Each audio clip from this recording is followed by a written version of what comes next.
of this barren wasteland lies billions of dollars in unclaimed diamonds. These two explorers have traveled thousands of kilometers to unearth those riches and claim them as their own.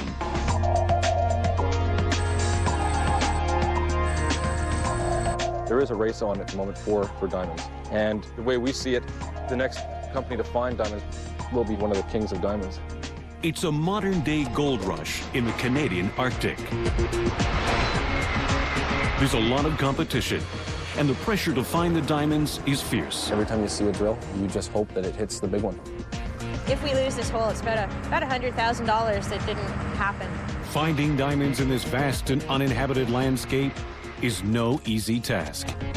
You don't get a lot of pessimists looking for diamonds. And getting to them first is the difference between going bust or building the biggest.